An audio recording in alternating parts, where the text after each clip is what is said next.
We're back on Stories from the Field, the Superintendent podcast. I'm really glad to have with me my new friend, Dr. Jermaine Dawson, who's the Deputy Superintendent for Academic Services in the School District of Philadelphia. How you doing, Dr. Dawson? I'm doing great and very excited to be here today. Thanks for being here. Yes. We appreciate it. So just how's it going in Philly? Tell us what's going on. There's so many great things that are happening in Philly. I think under our Superintendent Dr. Tony B. Watlington Sr. Has really set out a very ambitious but reasonable focus and strategy through our Accelerate Philly plan that has really kind of rallied all of us, the teachers, the administrators, the district staff, community, the city partnerships, and even the state around this common vision to truly accelerate Philly and to make sure that it is the fastest improving large urban school district in the nation. And from what we're seeing, the momentum that we're seeing, the belief, the change in our students, the increase in enrollment, also the decrease in dropouts, the increase in graduation rate, and consistent improvement in academics across the board is really showing that our superintendent's vision, coupled with the board's vision around the goals and guardrails, are really making a difference. That momentum is there. Funny, leadership works. It does. Right? Increased graduation rate, decreased dropout, increased enrollment? Increased enrollment, almost 2,000 kids, about 1,800 student enrollment increased this year as a result. And I think that is off a trend of declining enrollment for a number of years. Yeah. But this previous year, we did see an increase of almost 1,800 Nobody's increasing enrollment right now. Yes, but the School District of Philadelphia is one of those districts That's great. did. Yes, so I know, wasn't there some school closings a while back? I believe back in before you guys got there? Yes, I believe back in 2012, 2013, somewhere in that ballpark. I believe that there was some school closures that happened in the School District of Philadelphia. But you shouldn't have to do that if you're increasing, right? Well, we don't know. I mean, even with that, there's, we're not at that point to have that particular conversation. We're just excited right now in the School District of Philadelphia about our increases around student enrollment. That means our parents are choosing to make the School District of Philadelphia the choice for their child to be educated. And we're excited about that. That enthusiasm is contagious. Absolutely. Absolutely. So tell us about your role. What's going on in your shop, in the academic services shop? So I am the Deputy Superintendent, as you stated, for academic services. So I'm really responsible for a number of areas. Curriculum and instruction is what we teach, the resources that we use, and everything in that area, from the core content areas to electives, to fine arts and things of that nature, to student support services and all the things, counseling support for our students, student enrollment. And then I'm also responsible for special education and diverse learners, of which all of those areas from gifted to multilingual support for ELs, special education students with IEPs, and our MTSS or multi-tiers of support process. I also am responsible for the Office of Professional Learning and all of the professional learning that happens in the district. Yeah. And then the last area that I'm responsible for, which certainly is not last, is last, but certainly not least, is responsible for overseeing indirectly all of our 350 plus schools in the school district. And so like principals, like principals, yes. You're their boss. Yes. Yeah. Well, through their assistant superintendents and then the associate soups who then report directly to me. But I'm ultimately the superintendent has assigned me to be ultimately responsible for schools. Oh, it's a big job. Yes. I hate to boil this down to a question on a podcast, but I'm just curious as a curriculum person, what are you thinking about all this AI stuff coming out? How are you all kind of parsing that? Have you developed kind of guidelines or policies about how you will and will not use AI tools? So we're definitely getting in front of this because we know that it is coming. And we hear our superintendents say all the time is that, it's important for us to be in front of the changes that are happening so that we can be in the driver's seat as opposed to something being reactive to what is being done to us. And so out of his vision, we have taken a first step to build a partnership with the University of Pennsylvania to really drill down into that and look at how can we support this new change that is happening that will be a support not only to our students, but also to our teachers, our administrators, and our district staff. So we are right now in the process of working with the University of Pennsylvania to curate what that will look like for AI in the School District of Philadelphia. Great. Yeah, I always preach to founders, you don't lead with AI, lead with how you're going to help kids. But I've seen dozens and dozens of early stage ed tech companies, pitches in the last 3 months, and every one of them that's in a curriculum space is all about using AI to streamline, to interpret, to analyze, they're all trying to save teachers time. I think the ones who get it, right? Absolutely. But it's how much do we trust that? Absolutely. Right. And the old school teachers are probably kind of like, I don't need to be replaced by AI. Right. So it's a dicey with regard to curriculum instruction. I think it's dicey. Like bus routes, sure, let the AI do it. Right. But but I think there is something still there to Doug to really think about. We are being very intentional in the school district to make sure that it is something that is useful for our teachers, that our teachers are at the table. Our superintendent also says nothing for us without us. And so we are having teachers to be a part of this process as well with us to help us to think through this. Because I do think when we hear from teachers, and not only just in our school district, but this is my fifth state of working in, and it has been the same message in every state that I've worked in, is that teachers feel that they don't have enough time to really do all the things that is asked of them. Yeah. And I think there's a way that we can, to your point, effectively use AI where it's not a replacement to teachers, but it truly becomes an asset to what they're doing and to help them to do their jobs more efficiently. Right. Maybe spend more time on the relationship stuff, which is so important, right? Absolutely. So it can help with like looking at papers, for an example. Yeah. Students are writing samples that it can be the first line of defense to be able to amplify those particular areas where the teacher puts in, these are the parameters that I'm looking for. This is the rubric of which I will rate these students, and then allow AI to be the first tool of that, never to replace the teacher, but to help take off that first wave of analysis of those writing samples. And then the teacher can come back with their own flair, their own exposure, or own approach to this work to be able to give that feedback, the final feedback to the students based off that. Yeah. It's certainly an interesting time. And I heard someone joke at a conference once that we're going to have robots teaching kids, but I think people are actually thinking that's a real thing that might happen, which people like you and me won't let that happen. No, but absolutely not. But there's something to say, Doug, about the power of a teacher. Yeah, I know that firsthand. Well, because we did it. And also because of the teachers who were in my life, and I still have relationships with those teachers to this day. Yeah. Some 30, 40 years later, I still interact with my teachers, kindergarten through 12th grade. So I say that to say that I don't think any type of tool will ever be in the place to effectively or really be able to take the place of a teacher, a live teacher in front of students providing real-time instruction. Yeah, venture capital, if you're listening, we got this locked in. Yes.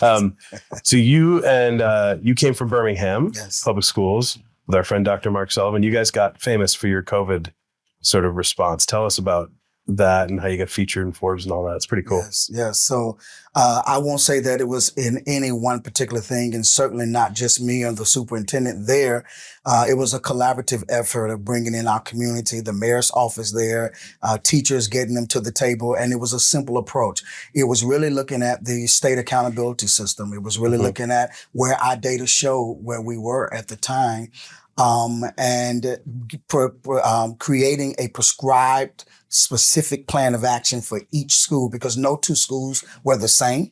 The outcomes and the data of underperforming were the same, but the cause of why they were underperforming may look different from school to school. And so we were able to drill into that data and provide prescriptive, individualized plans for schools, similar to what we do for students. We did it for schools, and then drill that down to the teacher level, where we can identify which teachers needed what supports and how to target specific areas of focus for those teachers based off what the data was saying about their students, and provide them with ongoing coaching, being in the classroom, modeling lessons, hearing from teachers, talking to teachers, and really letting the data drive at every level, interim assessment data to drive our outcomes. And as a result of that, we were able to get the results that we saw. We were featured in Forbes magazine and the New York Times for our turnaround efforts of raising student achievement post-pandemic. We were able to outperform any pre-pandemic scores in the school Wow. district, in Birmingham City Schools, in both ELA and math. And we're looking to, and that has continued. Even the plans that we put in place, I'm a framework type of person, being very prescriptive in what are the main levers to pull. And based on what we were seeing from the individualized school plans, we were able to draft a district-wide approach to this work that is still in implementation in Birmingham City Schools to this day.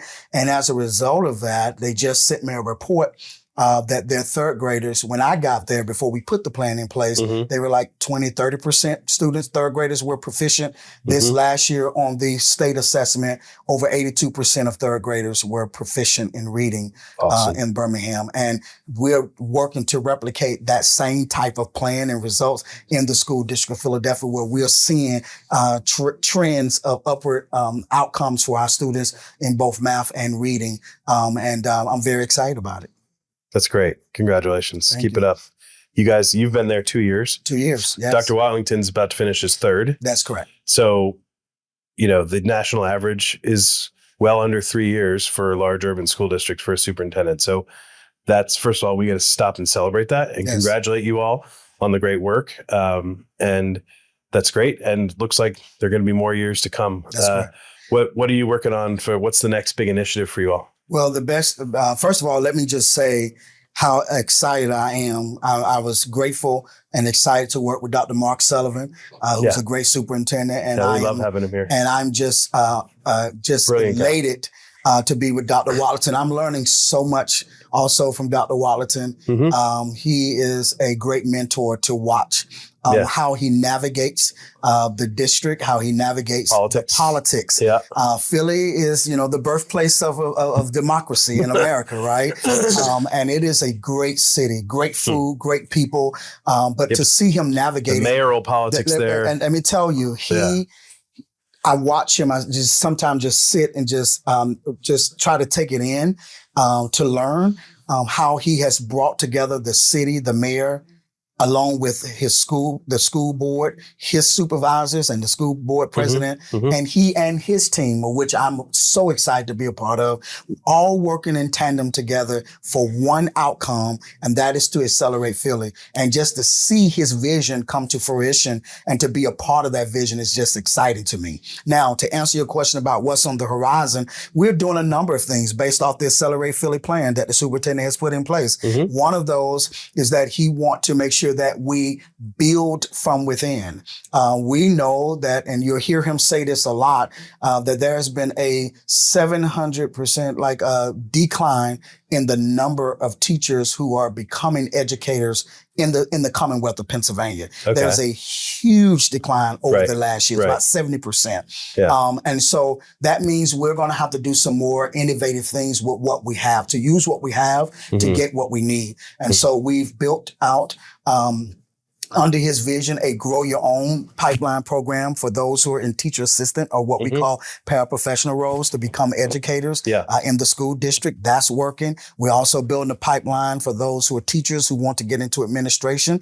That work is going well. Some of the other things that we're doing under his vision is that he wants to make sure that every child has access to high rigorous courses. And so because of that plan and that expectation that he gave to me upon hiring me to the district, we're now ensuring that we're increasing the number of advanced placement offerings for all of our students. So now, at one point, not all of our high schools had AP offerings. We're now going to be able to say in this upcoming school year that every school will be offering advanced placement or dual enrollment or IB offerings in every single school in the school district of Philadelphia. Another initiative that he wants is to ensure that our students, through the 4 E's that you heard Dr. Horton talk about earlier, we have that same philosophy, not to just graduate kids and they turn the tassel from right to left, but we want to know what's happening to those young people when they leave us. And so under the 4 E's, we can start to articulate where our students will be in one of those 4 E's of enrollment, enlistment, employment, or entrepreneurship, in enrollment into a 2 or 4 year college, enlistment into one of the branches of the armed services, or employment in a high yield, high demand, higher paying wage job, or for those who want to go into entrepreneurship. So we are building out that pipeline. And one of those areas in particular, we now have 2 partnerships for students that's right there in the school district of Philadelphia, with a partnership with our universities, with the University of Penn and also with Temple. Through our Academy at Penn program, we've identified 2 schools, starting out a pilot of 200 students that will be mentored from the 9th grade through 12th grade through the University of Pennsylvania. And upon those students graduating, they will have admittance into the University of Pennsylvania, an Ivy League school right here for our students in Philadelphia, right in the city. And the second one is the Temple program.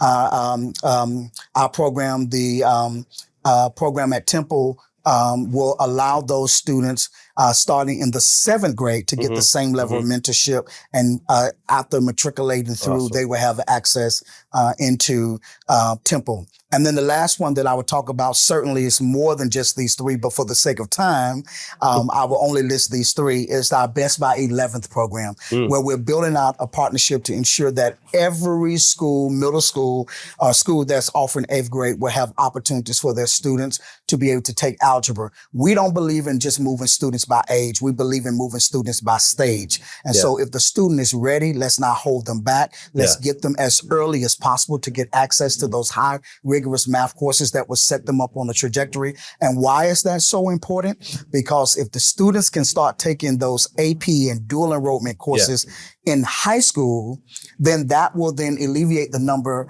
of courses they need to take in college. They will enter college already with college credits, which brings down the amount of money that they would need for tuition in college. And the way we help make sure that happens is to build out earlier opportunities on the runway with 8th grade and 7th grade to give our students those opportunities. I know that was a lot in a short period of time. I heard you use the word every a lot, all kids, every kid. There's not a person. This is what's crazy about our current environment politically. Find me a person in America who hears that and doesn't say, that sounds like a really good idea, right? That's what equity work is supposed to be. And it's turned into something else in DC, and that's not the real world, right? But this is the stuff that matters. This is what it means for every kid to have access to an AP class. I don't think a lot of people realize that that's not a thing for a lot of kids. Like especially in a place like Philly, like that wasn't a thing before. So it is now under our superintendent. Keep up the work, man. And speaking on that word of all, we're really putting our money where our mouths are. In how we're setting up classes to make sure that we have a guaranteed and viable curriculum. You'll hear our Superintendent Dr. Watlington talk about those 5 levers. And those 5 levers is making sure that we have a highly qualified, well-stable, and supported teacher over time, a highly qualified, well-supported, and stable principal over time. The third component of that is making sure that we have a guaranteed and viable, research-based, a green-rated curriculum that will ensure access for all of our students. And when we say all, we're not just playing with that word. We really mean that word to make sure that our special education students, our EL students, have access and opportunities with that curriculum. We don't believe in remediation as a tool to acceleration. We believe that exposure to grade level standards, and you scaffold back a little bit, but you hurry up and accelerate that back to the grade level standards, so that students who are sitting for a state assessment, if you only live in the land of remediation, tell me, how can students ever have an opportunity to demonstrate mastery on grade level standards if they've never been exposed to it? So we are turning this on its head, if you will, to really open up opportunities for inclusion for all of our students and making sure that we see that represented in class rostering and others, to make sure that our students will have that opportunity. As you're talking about, though, I can also see you've been through, you may not call it this, but it looks like you've been through a marketing and branding exercise, right? Because you've got, like because you got to get everyone on board with this. You've got a cogent set of 3 or 4 points. That's correct. An acronym, and that's what gets everyone rallied, right? Absolutely. Do you think about it that way? I do. I think It's always when you have all of these great ideas, how do you bring that in a way into some type of framework that's doable for people? And so how do you lay that out? Especially in a large system. Especially in a large district. You're not going to get to talk to every teacher. That's right. And so we believe in that through professional development for our district leaders, that we are rolling up our sleeves and getting in the work with our school leaders. And then every month in our principal meetings, we're constantly providing professional development to our principals who are the leaders of their buildings to make sure that is infiltrated into every classroom, into every student within our school district. You spoke earlier about how you're in touch with your teachers from K-12.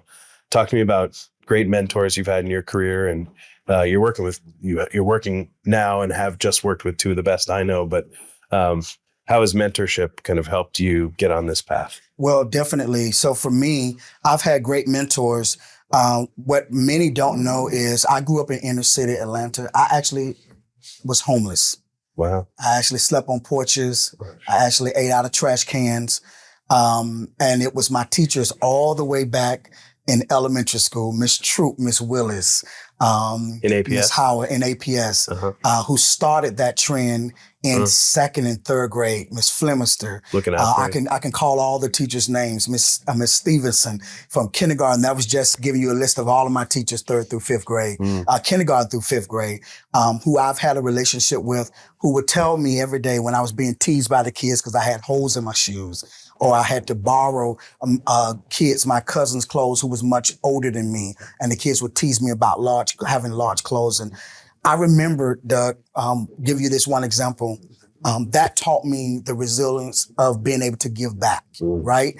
And so I remember days when I didn't have food to eat. I remember when I didn't have lights. And I would remember this one day in second grade, I would think of it from a standpoint of a little second grade child. I would go to school, I would go into the library, and I would check out a book from a second grader's mind. Then I would go downstairs, I'll never forget it, down to the lowest level to the cafeteria. I would get the breakfast. It was a biscuit, sausage, apple juice, and some cheese. I'll never forget it. And then I would go out the side door and I would slip out and go home to my mom. And I would say, Mom, I know we don't have any lights and I know we don't have any food, but here's a book for you to read so that you won't be bored while I'm in school. And here's my breakfast. So you can eat the breakfast and I'll eat lunch at school. But it was my teachers who took me and bought me clothes and made sure I had a haircut. Wow.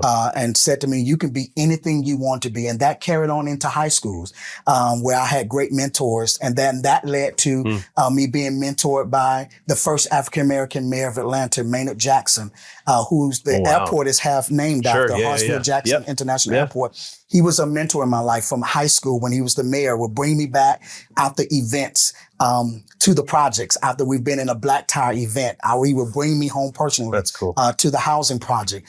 That then led to me being mentored and doing work with former President Jimmy Carter, who was very instrumental in my life through his Atlanta Project program. Yeah, right. And then so that caused me to want to pay it forward. Yeah. And when I went to college at Morehouse College, I want to give back to other students as well. And so I had the opportunities to mentor and go back into schools. Didn't know if I want to be a teacher. I just want to have an impact for like other students to make sure they got the quality education that I did. And as a result of that, I was featured on NBC National News with Tom Brokaw back in 1997. Of me giving back to young people just as my teachers did to me. And my whole life has been this story, this journey, this mission, this ministry, this calling to ensure that every child that wherever I am is afforded the same opportunities that I've been given.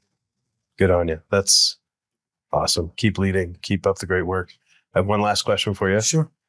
How does a guy from Atlanta end up a Steelers fan and then go work in Philly? And do people give you nonsense about it? I get nonsense about it all the time, but I am dedicated. I tried, sir. I try. I'm everything Philly but the Eagles. I am for the food. I am down for the city. I believe in brotherly love, sisterly affection. Oh, yeah. Everything Philly, I love it, love it, love it. They have just that one little problem of Eagles. Well, I'm a Giant fan. My wife's a Steeler fan, so we're good. You and I are good. Your wife is a great person. You're a smart man to marry her. But I have one of my mentors in my life. This is one more of my church mentors. my whole church also helped to raise me as well. My pastor, But he would preach about me all the time in his sermons. I will give you this little anecdote real quick. I remember one day and this is going to lead to that mentor. I was in church. It was a large church, about 5,000 members. And everyone knew me. They called me their little child in the church because I would walk the church. And they would take care of me, feed me, and things of that nature. And one day he was up preaching. They were about to go on this cruise. And he said one gentleman from Pittsburgh could not go. And they're leaving tonight on 12 charter buses. And they're going on a cruise to Bahamas. And I said, he's talking to me. That's my seat.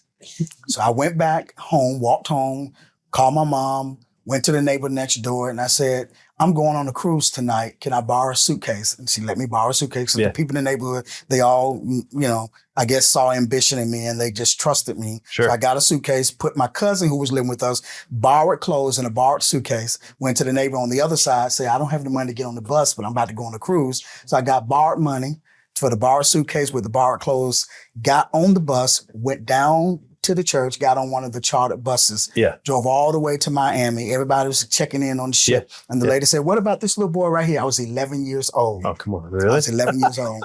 And he said, Jim, what little boy? And he turned around and saw me. He said, Jermaine, what are you doing here? And I said, remember yesterday in church, you said there was one seat left. And if anybody wanted at the last minute to go, you're leaving tonight, that the seat was available. I felt like you were talking to me. So here I am. And I got on an 8-day cruise. And I was able to tell that story to everybody. It wasn't a dry eye in the room as a result of that. And so I've had great mentors like that. And the last one I would say who's been with me since I was a little boy as well. He's from Pittsburgh. Yeah. And I believe that had an indirect influence on me. And I've always been a Steelers fan ever since then. Good. Yep. Good.